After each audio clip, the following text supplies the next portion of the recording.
Hello and welcome to episode 5 of Estate Agency Entrepreneurs, and today I am joined by the one and only Jon Archer. So welcome to the podcast and video, Jon Archer. How are you? Yeah, I'm good. Good. How's the Centre of the Universe? Oh, what is it with this Centre of the Universe thing? I ask this question to everyone that comes along. How's Hitch and how's the Centre of the Universe? Well, other than Bill and Sharon's sandwich shop, I haven't experienced it that much, mate. That is good though, isn't it? Oh yeah. It's a good shop, great shop. I went for the day special. Yes, indeed. Very, very good. That's closing soon.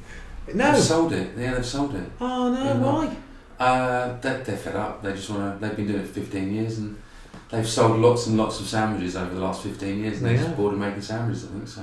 Fair enough. So if you want to go to Bill and Sharon's shop, you've got to come to Hitchin and get here like in the next month or so, because I think it's closing down. But do it. We're not here to talk about Bill and Sharon's sandwich shop or Hitchin. No. We're here to talk about you and trying to hear your story. So I guess we'll kick off with just a bit of your background, like how long have you been in the industry, where did you start, what's been your journey into estate agency, Jon? Well, I started 19 years ago in 2005 working for Your Move. Can we say brands? Yeah. Good stuff. Working for Your Move. I sort of fell into it as it happens because I started my actual professional career in car sales. And that was in 2004 when I left A-levels to go straight into that. And when I first joined Your Move back in 2005, I was quite astonished at the various levels of skills that weren't there in terms of sales skill. I was quite shocked. So my cocky, young, arrogant self walked straight in there. In the first few weeks, I remember turning around to everyone and saying, "I'm going to batter you all next year on the league tables." And I got laughed at and I got ridiculed. But the next year, I did batter everyone in that entire company and get number one negotiator 2 years on the trot. So it was an interesting experience. I think I'd learnt things about the industry and things about the common knowledge and language and how it all works, but I didn't learn a great deal in those first few years until the credit crunch hit. And then I finally started to learn a few things when I moved into Hart Estate Agents a few years later. What year was that? That was 2009. Okay, so credit crunch in full flow. Yeah, well, I left Your Move in 2008 in the midst of the credit crunch, disillusioned as to what the hell to do because nothing was selling. Everything completely came to a halt and a stop. You'd gone from earning X amount to barely scraping by on your basic salary. It was pretty hard times. And Hart Estate Agents 2009 to 2011 was a reality check. They were ruthless. I learned a lot there, a hell of a lot there, about marketing, about consistency, about getting your brand out there, brand awareness, everything you could possibly learn. I hated it. I hated working there, but I did learn a hell of a lot. It was amazing. So that was completely different culturally to Your Move, was it? Oh, complete really? Contrast, yeah. Because you just expect that you hear people say working for the corporates, like this thing, the corporates, isn't it? Everyone says, and you put them, Your Move and Hart and Connells and Countrywide in that bucket, and you just assume they work all the same way, but completely different. What were the main completely different, yeah. Well, I mean, Your Move, I would say, were more of a corporate, and Hart, whilst you might refer to them as a corporate, they were just a ruthless, large independent. But you could see why. I mean, I thought at Your Move that they were the best thing since sliced bread. They were the best agent because I was selling loads of houses, doing really well, and we were listing, 16, 18 houses a week, and I thought it was great. When you arrive at Hart Estate Agents, you look at what you were doing there, and then you say, okay, I can see why this company's doing very well. And when you saw the market share they had at the time, you could see why, even in the mix of a credit crunch and coming out of that worst recession in 70, 80 years, they were number one because they were that ruthless. And the attitude was everyone there was quite ruthless. I don't want to go into too much personal information on how I felt about certain individuals and certain management and hierarchy, but it was fascinating to see people's behaviours so different with Hart. I mean, if you stepped out the line they wanted to put you on, they would beat you down with a stick quickly. My own ruthlessness in terms of negotiation and pressing for the price and closing the sale off was too aggressive for them at the start, and I was banned from negotiating for 4 months. Wow. I wasn't allowed to negotiate on a house price sale. One of the reasons why I actually hated the experience, and I thought, well, you could nurture me or nurture the skills that I've got, and instead you're banning me from doing it. I thought, what's the point of me doing this job here? So it was quite a strange reality. But as time went by, I managed to find my own rhythm, get used to the hierarchy status, and sort of go with the flow and do well and succeed very well. But I knew my time was coming to an end because I did not want to go up the hierarchy there at all. I did not have much respect for the senior management and directors above for the way they were conducting themselves. And there was a lot of brown nosing going on. To get ahead, you have to brown nose, and that's just not in my character. Full stop. Well, let's not get you in any trouble, John, so let's move on. Yeah. Where did you go next? What was that, 2011? You lasted till then? So literally the start of 2012 I went to go and join William H. Brown. One of my sort of ex-colleagues who worked at Your Move with me, worked at a different branch over in Derbyshire, because I'm in Nottingham, he was in Derbyshire. He was working as the branch manager at William H. Brown. He did a short stint at Hart Estate Agents, and we're all in the same area, these agents, by the way, in Nottingham City Centre, literally within a 500-yard radius. And he moved from that branch to become branch manager of this one at William H. Brown. We passed on the street one day, and it was one of those times when I'm ready to just leave Hart Estate Agents. And we just passed, had a chat and a catch up, and that conversation led to me starting there as the lister. But I hadn't only done listing for a brief time prior to that. Most of it was negotiation.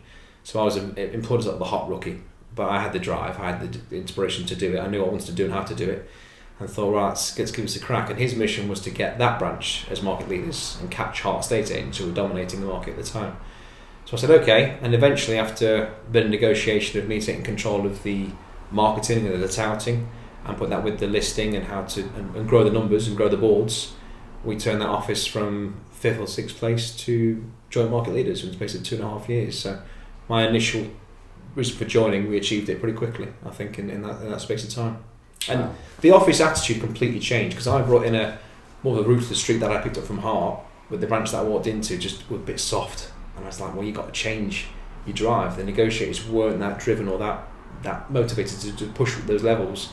But the more I kept on, whilst they didn't like me too much at the start, the more I think we earned respect for each other, going, you know what, Johnny's pushing this branch forward and we want to go with him. And it was a good turnaround. Actually, my best time in a estate agency employed was William H. Brown, without a doubt.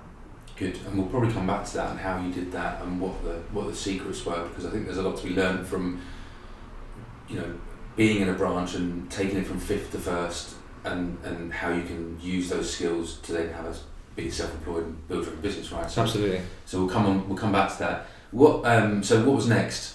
So William H. Brown, 2011 till 2000. William H. Brown was January 2012 until October 2014. I actually got approached by another ex-colleague of mine who was Hart and William H. Brown at Derby, who I knew through those two different places, and he joined an independent in Nottingham City Centre as director, and they were starting out from scratch.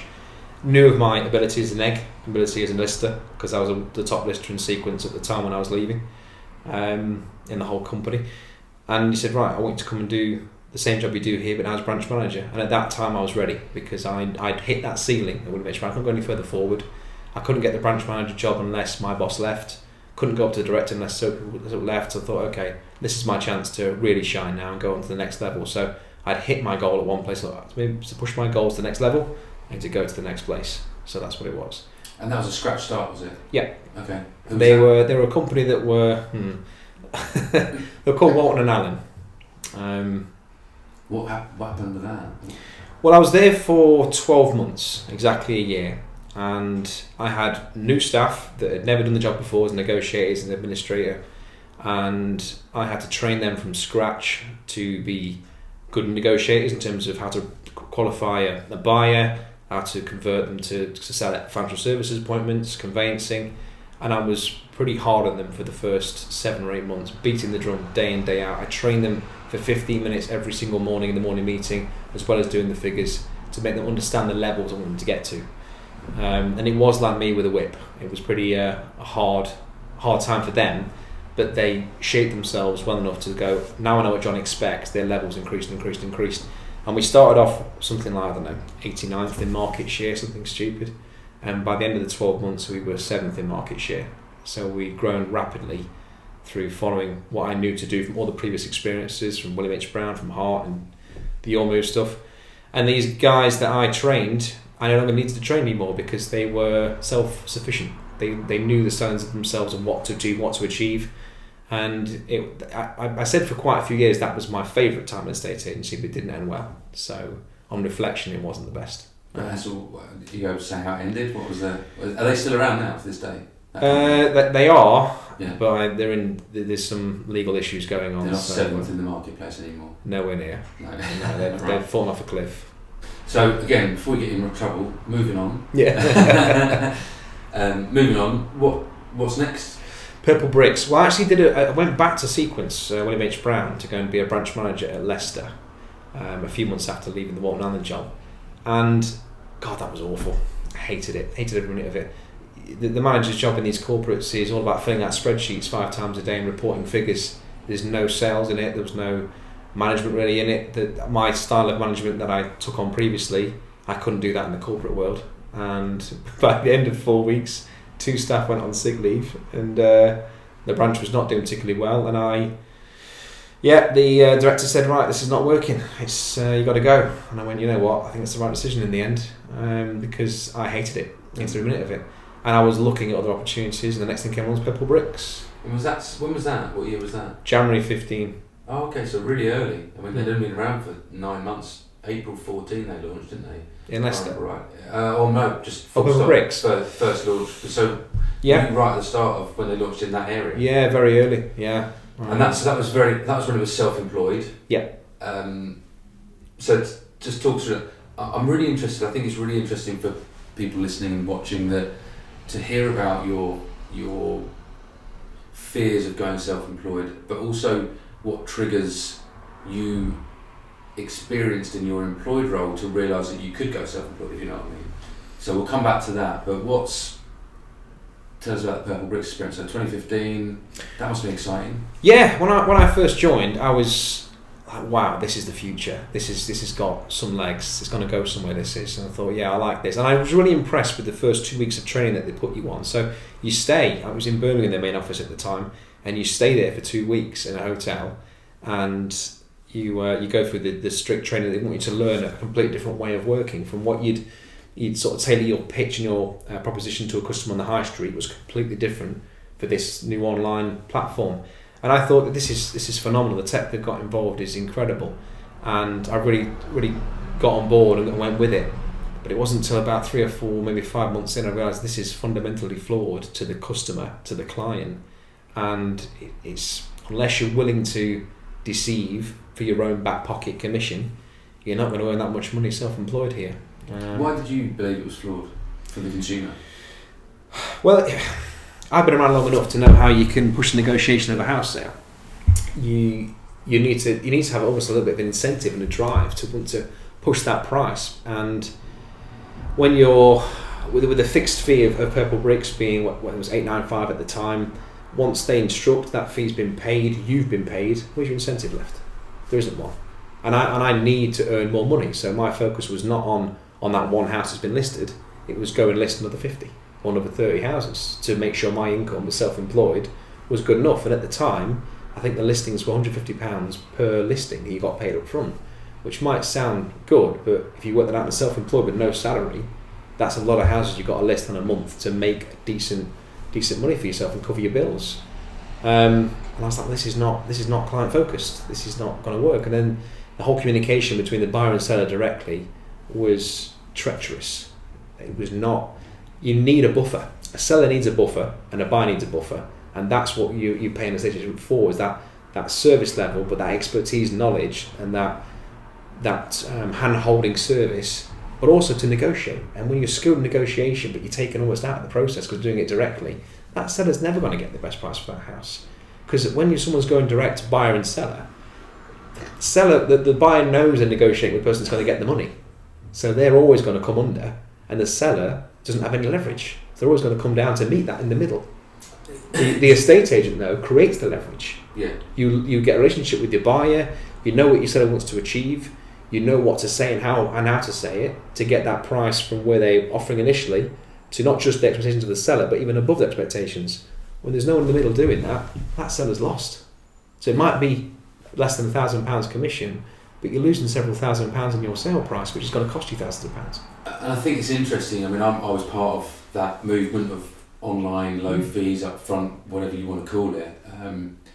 And we always incentivised ourselves with a completion fee. So I always had a completion fee. That was kind of our sales pitch was you pay 300 quid up front and then you pay 300 quid at the end. That 300 quid doesn't make me any money. It's when I sell the house that makes me money. Yeah. I think that now what we used to spout and what the other online agents used to spout was we sell more houses.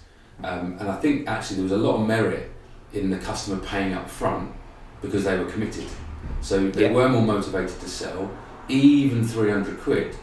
You know, our fall-through rate was less than 20% at Hatched, and 5% of them were sellers, 15% were buyers. So it's 30% traditionally, 15% buyers, 15% sellers. Yeah. Ours was 20% fall-through rate, 15% were still buyers, but only 5% were sellers falling out of bed.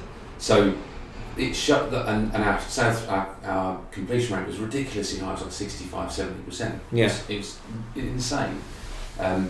But exactly like you say, so the online agents trot out this stuff of we sell more houses than anyone else.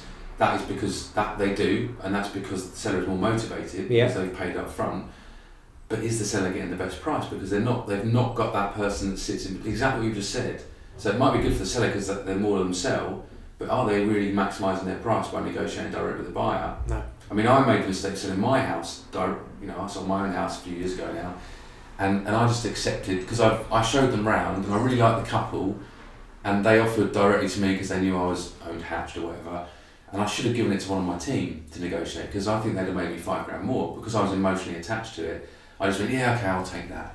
It's just, I'm a bloody estate agent. I couldn't even negotiate my own sale.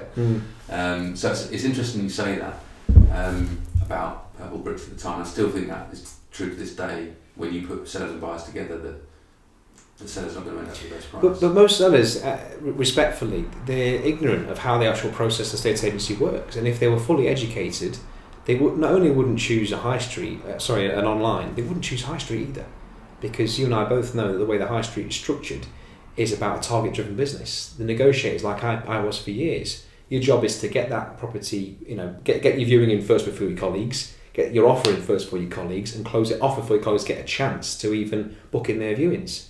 So effectively, we're cancelling multiple viewings for a seller that probably could have offered more. We don't know yet.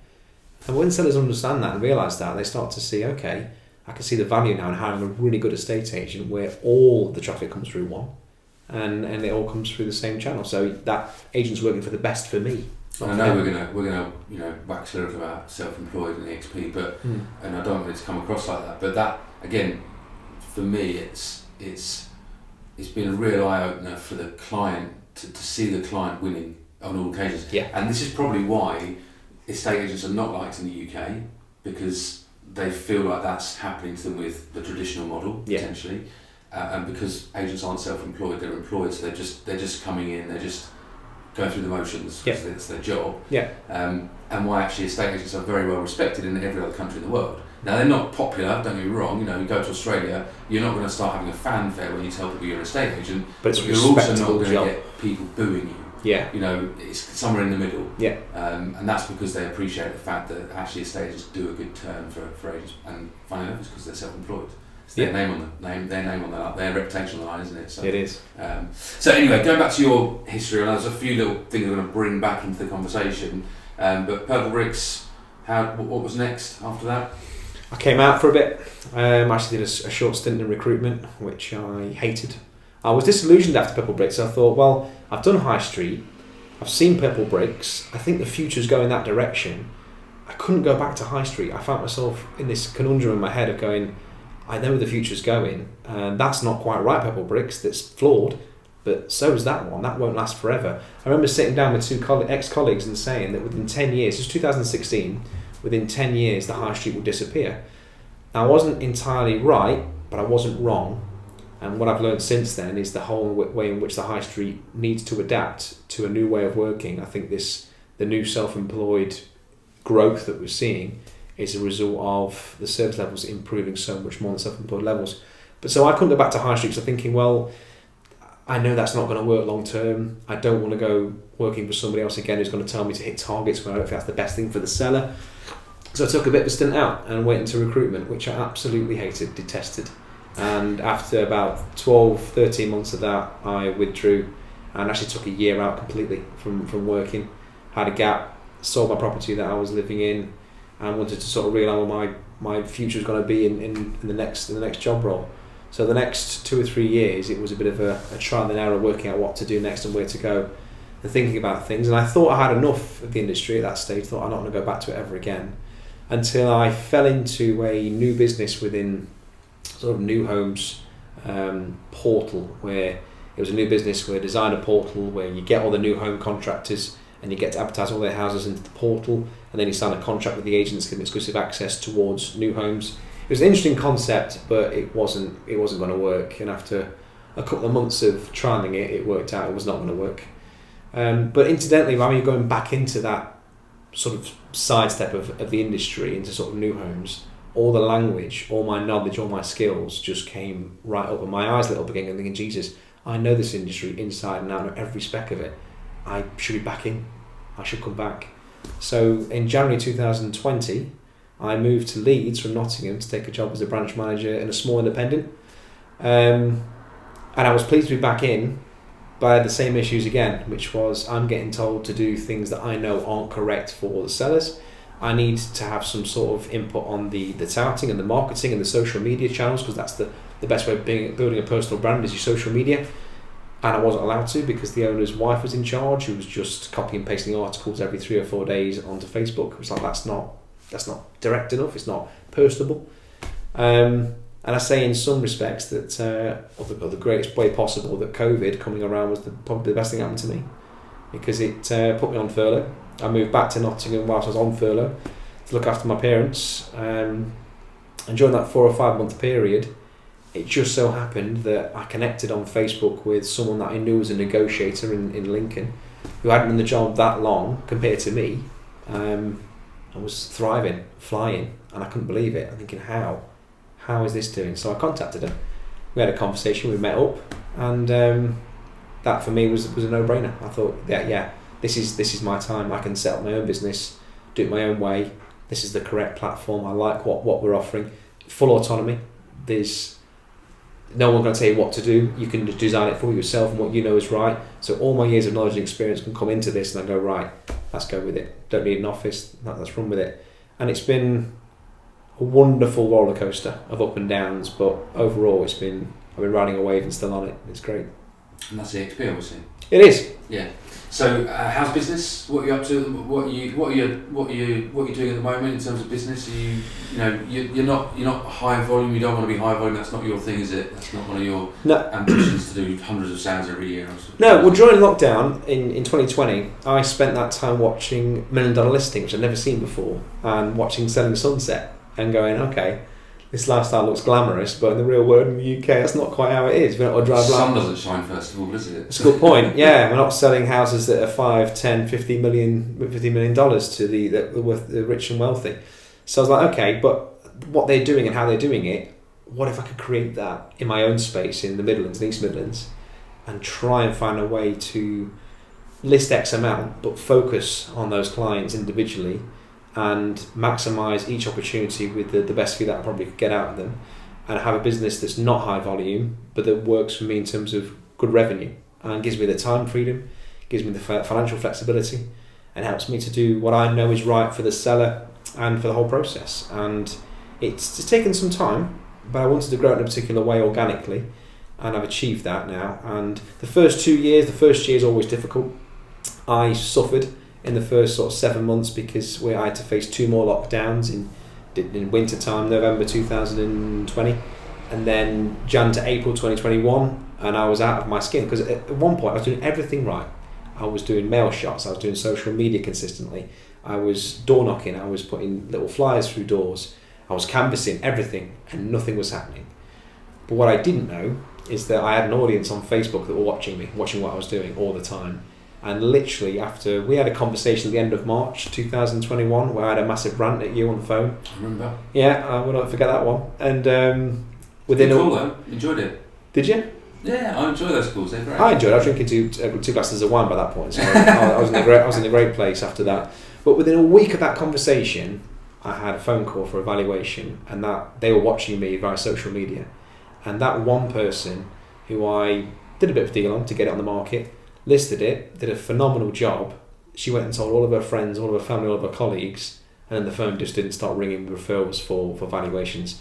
And in 2021, the first full calendar year, I just created all these brand advocates that did my marketing for me and started to bring in more referrals, and my business has just grown and grown from there to a point where it's organically growing. So that conversation we had in March 21, I didn't remember the month, but I remember the conversation. Was that we talk about the wall internally? Was that the wall for you 7 months in? Yeah. Because we normally talk about the wall being hit in months 4 or 5, don't we? But yours was a bit of an extended period. Why was that? Because, and I'm going to be very direct with you here, John. Was that because did you not pick up the phone to me at month 4 or 5 because your ego got in the way? Or was it because you didn't hit the wall until month 7? Or was it any other reason? Because a lot of agents are too proud to call me or their sponsor because they don't want to look like they're failing. So that's when I say ego. I don't mean that's a critical way, but that's kind of... No, not at all. Nothing offends me. Say what you want. No, not ego. No, because so going back to my previous experiences with William H. Brown, I didn't grow that overnight. I had to get consistent with mail outs every single week, and getting people on board to do it with me was hard bloody work. But it didn't happen in the first month or 2 months or 6 months. It took 7 or 8 months for that to start to churn out regular valuations and grow our board presence. Walton Allen, it took us 6 or 7 months for the mail outs and all the touting we were doing to start coming to fruition. So I knew it was going to take time, but just keep doing it.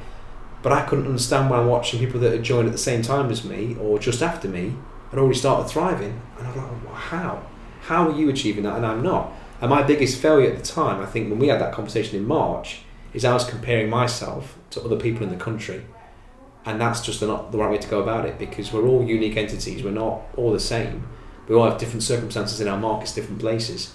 But comparing myself to other people's successes, I felt I was a failure and I was failing, but I didn't understand why. I was doing everything right, but nothing was working. But why was it? Why do you think that was?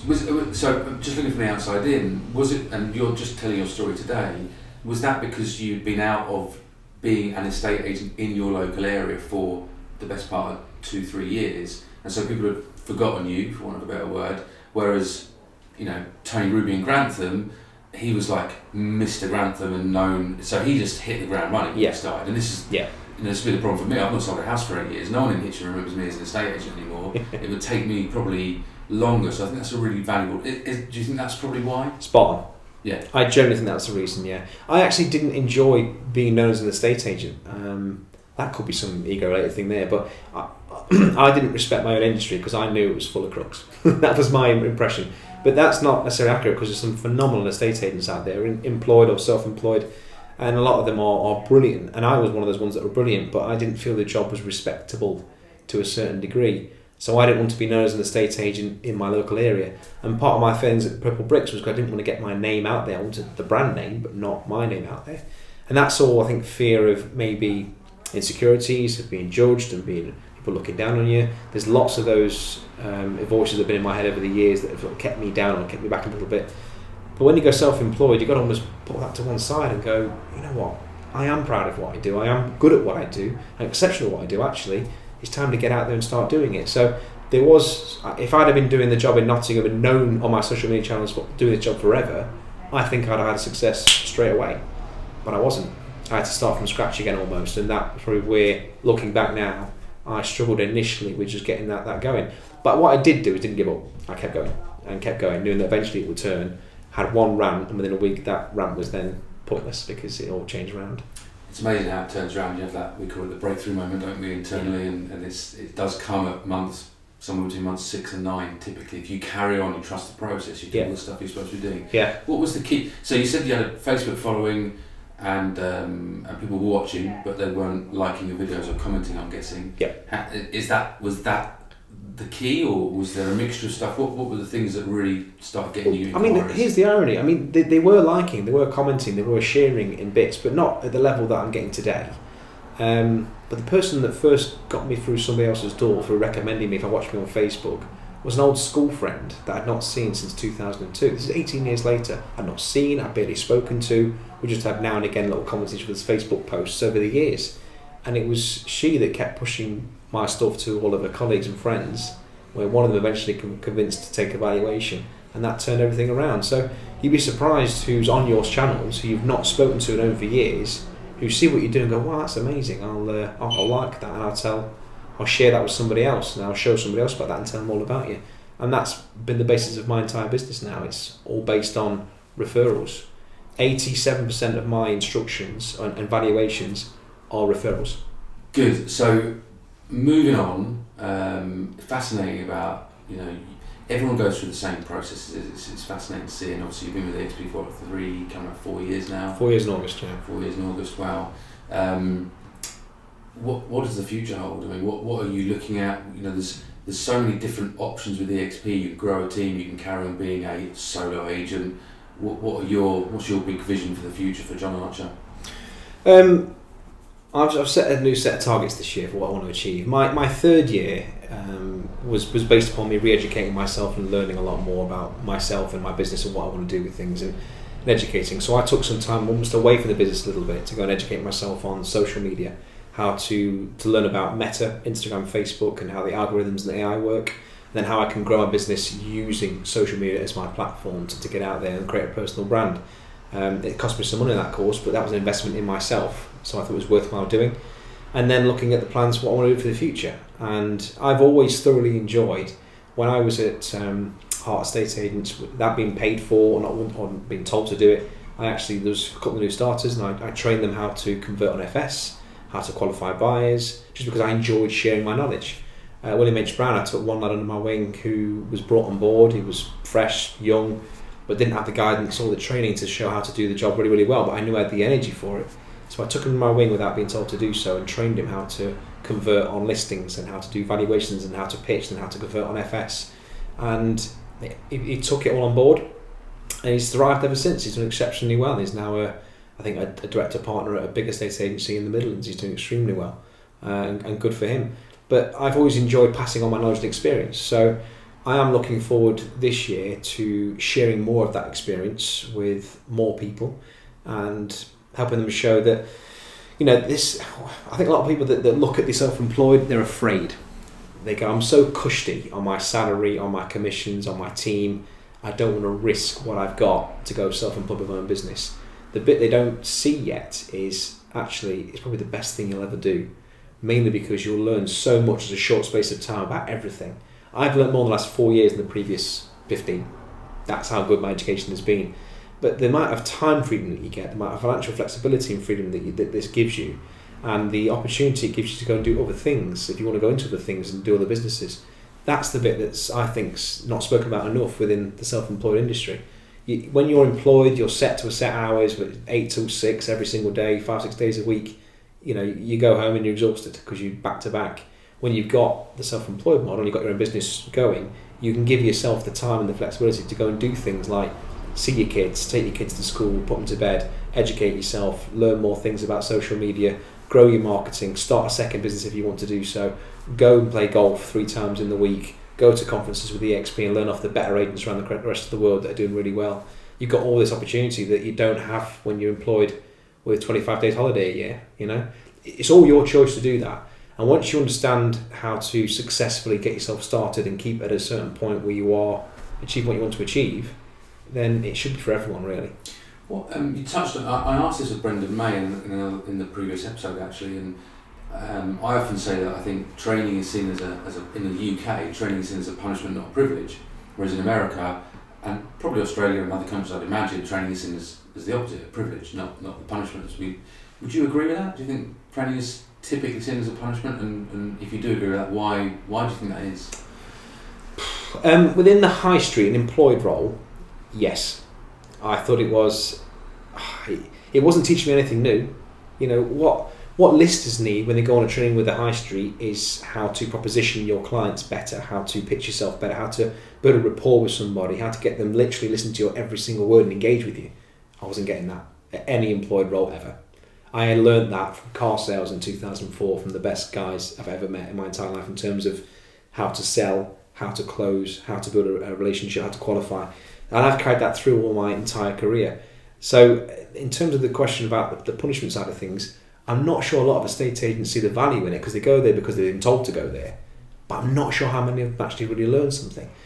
But in terms of training outside of that and taking your own education, if you really want to push on the next levels, then go and learn people that know more than you, that are doing better than you. Go and speak to them, go and liaise with them, go take them out for a coffee. Learn about how they're doing things and pick up new things. And the ones that really want to drive forward and change their life will do that, and the ones that don't won't. So how do you justify that, the spend on training? How do you know what training course to invest in? Should you expect a return on investment on every training session? Like, I'm interested because in my mind I was always a bit hesitant about spending money on training and courses and stuff like that. How do you know which ones are the best ones to pick? And you kind of touched on finding people who are doing better than you. How do you know who those people are, and how do you invest in the training? What would you suggest? What would be your advice on that? Well, I think it's all about mindset. You have to take yourself a step back and go, look, what do I want to achieve? What's my metric for success here? How do I want to measure how well I'm going to do? And I look at it as a good example of this actually was my social media training, what I've paid for on that one.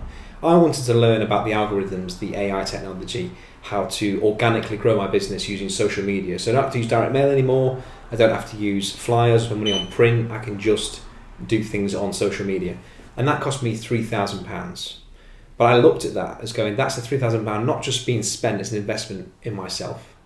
And that's the way my mindset works, to go, I'm investing £3,000 to improve my knowledge, to improve my business. And it's been priceless because I've learned so much about the whole algorithm, AI, and what to post and when to post, that now I can, with confidence, know exactly how to post and what to do to generate a audience that's going to organically grow itself to get more and more referrals and more opportunities, and it's working for me quite nicely. I'm literally on the verge of starting a social media series with different videos, short snippets, short reels on things about property market, inside a state agency, how the functions work, how to do this. But one of the best things I've learned from all this and that money that I spent was how to be yourself and how important that is to be. If you try and come across as someone being professional and spoken in a particular way that's not yourself and not natural, you're not going to win any fans anywhere. And my biggest achievement so far in spending on that education was to teach myself to come out of not my comfort zone, but just be yourself. And the more that I am myself, because when I'm sat in front of a customer and sat in front of a seller, I'm just me. Sometimes if the customer's effing and jeffing, I'll eff and jeff back. I will chameleonize myself a little bit to that person, but I won't change from who I am. People buy into me because of who I am and what I'm talking about. And the conversations that we have, I might sit there for 45 minutes before an actual go around the house, building that rapport and educating the customer on what I know and giving them the knowledge. So when it comes to having a chat about fees, they're twice as much as my competitors, which is great for me. But it's now transferring that, put John in the living room with now John on a camera. And I've had that insecurity with me for quite some time about how I look and what people will say. And I've just managed off this course to learn how to forget that and just be myself. And that for me is just put my confidence levels from where they were at one point now back up to where they should be, which is ultra confident John and doing what I need to do, which is that investment in itself is now going to give a return back of several £1,000s and a different lifestyle. So basically what you're saying is be very afraid because ultra confident John is here. So the course that you talked about, do you want to tell everyone what that course is? £3,000 did you say? Yeah. That's a lot of money to spend on a course. I don't think it is. No, I don't think it is. No. If you can get yourself an audience that want to work with you, that you can attract with, that want to work with Jon Archer, then that course has taught me everything I need to know about how to present myself in all shapes of my business and all forms that I want to do. So I don't think it's costly in the slightest. But I think it's almost like the trips that eXp have to Vegas or to Lisbon for the eXp con, the global ones. It might cost you £4,000-6,000 to go to Vegas, or this year in Florida I think it is. But that's the investment in yourself to go and learn from the very best in America and how they do it. I haven't yet been, and I want to go, and I think this year I'll have the revenue to finally go and do that one in Florida. But it's like the conference that was in London this week or last week with the top guys from America. What an opportunity that is to learn from the very best and doing it for decades and know more than you. Yes, it will cost you money, but look at it as investment in yourself. Yeah. That's why I don't think it's expensive. Absolutely. I mean, if there's one message from this interview is investing in yourself and spend that money and learn and it will help you to grow and you'll get a return. And I think people have to accept that some courses won't be right and some courses you won't, but don't get despondent. There are some golden stuff out there and it's just finding the right ones that fit what you're trying to achieve, I suppose, isn't it? Well, this is my 4th year in, and we'll be a 4th year in August, and I still attend every Friday's meeting that we have in the eXp world. Not because I've got nothing better to do, I've got other stuff to do. Because I feel that going to those meetings, you just pick up one or two little bits of what's happening. You learn about the mortgage markets, you learn about the property markets, you learn about what's happening around the country in different areas. You can talk about that stuff with your clients, you're getting more knowledge in. There's things that you bring up that we're not aware of that is worth knowing about. And yet, whilst the attendance isn't always that good on a Friday, depending on what's being announced and what's being said, I think everyone should go in there for an hour on a Friday. So, make that time available and listen to what's happening around you, because you will pick up so much. And I keep investing that time in coming every Friday to listen to what's going on. Even though many agents been here as long as me, or even as 2 or 3 years, have stopped coming, I still go and still listen in. I think it's really vital. And the other thing is, this sounds a bit crazy, but I constantly talk to myself, always. I'm in the car talking to myself, in the mirror, in the shower, in the bathroom, on my desk. If you had a microphone on me, you'd think I was insane. You should commit me probably to an asylum. But in that time, I'm doing equations in my head, and I'm pitching how I'm going to speak to a client, how I'm going to speak to a customer. And part of the things that you pick up from different people and listen to speak to different places is you start to understand how they put themselves across to a customer. And we talk regularly in eXp about fees and increasing your fees. And that's been something that I've struggled with initially with my own brand, because I was almost afraid of missing out on that instruction, because you're self-employed, you need your income, must get the listing, do at all costs, what you were taught on the high street. But now I'm rehearsing that proposition and working out the best equation to get the result I want to get to. I've managed to double my fees since then, and I don't even bat, the customers that I'm going to speak to, they don't bat an eyelid when I say it, even though the competitors half as much, because I'm now showing them the value, the knowledge and the experience. And all these things are what you picked up by going on the right courses, speaking to the right people. I listen to Stephen Bartlett podcasts with Rory Sutherland and with Alex Amosi and with the guy that I can't remember right now. I listen to Alex Amosi on YouTube, listen to his talks he does, both in front of the camera and on stage. You start to learn about so much more that you never really knew, that it changes your entire mindset about what you're investing into and what you're paying into and what you're investing into yourself. And that's the best bit about the self-employed industry, is you can have the time and the flexibility to invest completely in yourself and grow as a person and grow your business with you at the same time. And I guess my final question, I suppose, is that something that you've picked up in the last 4 years compared to the previous 15 years? Is that you become better by immersing yourself in learning, essentially, and you can give yourself a return, or is that something that's been with you forever and you just haven't had time? The mindset's always been there. When I was a kid, I was about 11 or 12 and 13, I wasn't that good at football, but I wanted to get into the school teams and get into better football teams. So I started practicing with the football, and I thought, okay, I'm better with the ball. Now I need to be a bit faster because I'm a little bit too slow. So I did sprinting work. Then I thought, well, I need to have more strength and more balance. So I started doing workouts, and I wanted to keep progressing different levels. To the point where I got to the age of 15, I had a trial for Leicester City. So I got to that sort of level. But that was in my mindset of, you've got to train, you've got to push yourself and work harder. So the mindset's always been there. But when I started the self-employed journey, I thought I knew everything. And in the 15 years of being employed under Pepper Bricks, for example, I've learned more in the next 4 years than I'd ever learned the previous 15, and I learned a lot in that time. But this last 4 years of taking the time to educate myself and learn more, and learn people that are doing better than me, that are achieving higher results, this is gold. It's stuff that you just can't get for free anywhere else. But in this community that we've grown, the network we've got with eXp, you are constantly learning off other people by going to the road shows, by going to the morning meetings, by attending the Christmas parties, attending whatever's going on, because you're speaking to people that are doing something that you're not doing, going, wow, that's incredible, how do you do it? And everyone's open for a chat. They're all happy to tell you. Yeah, couldn't agree more. It's probably my biggest learning over the last 5 years is the power of the network, I suppose. So yeah. As you would have heard me say in morning meetings on a Friday, you can't build a great estate agency without great estate agents, and Jon Archer, you are a great estate agent, so thank you very much for coming along today. Well, thank you, sir. Thanks a lot. Okay.